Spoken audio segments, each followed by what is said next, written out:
হাতুৰি বাকলি তুলি দি বুজে যে ঘূৰি থাকে তেওঁ নিজে এইবোৰ কাটি থাকে।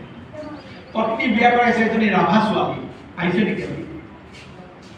আপোনালোকে লগ পালে ভাল পালে এটা মাটিৰ পুতলা, যিহেতু মাটিৰ পুতলা তেওঁৰ মংগলৰ বাবে, তেওঁৰ সৃষ্টিৰ বাবে তেওঁৰ জীৱন সমৰ্পিত আৰু সেইবাবেই এই মানুহজনে এইবোৰ কৰি আছে।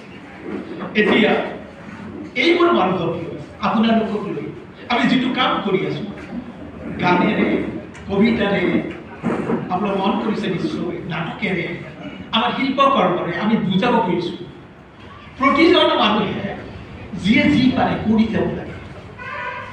আমি ঘৰত যেনেকৈ কৰোঁ, মানুহৰ দুজন সত্তা থাকে, এটা ইণ্ডিভিজুৱেল, এটা ছ'চিয়েল। ইণ্ডিভিজুৱেল ব্যক্তি হৈ থাকিলে ব্যক্তিগত সংকীৰ্ণতাই যদি আমাক আগুৰি থাকে, ময়ে হৈ থাকে, মইটোক আমি কৰিব নোৱাৰোঁ, তেনেহ'লে তাত বৰ দুখ। মোৰ কোনো দুখ নাই জানে।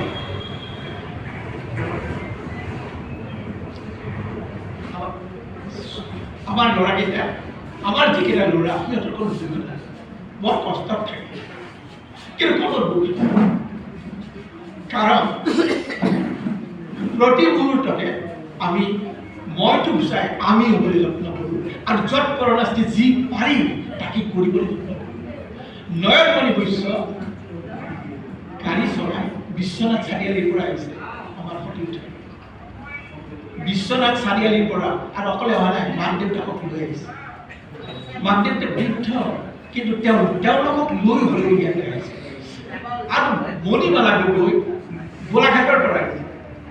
মণিমালা গগৈ ইয়াতে আপুনি লিখিলে আমাৰ মানুহৰ অসমৰ বিভিন্ন প্ৰান্তৰ পৰা আহে, সেইকাৰণে অসমৰ নহয়। আমি নিজকে জ্যোতিপ্ৰসাদৰ ভাষাত বিশ্বৰ নাগৰিক হিচাপে প্ৰতি মুহূৰ্ততে কল্পনা কৰোঁ আৰু কৰোঁ জ্যোতিপ্ৰসাদে কোৱাৰ দৰে প্ৰতিটো মানুহৰ মাজত শিল্পী প্ৰাণ থাকে, সেইটো জগাই দিবলৈ যত্ন কৰা, আৰু আমিও তাকেই চেষ্টা কৰি আছোঁ।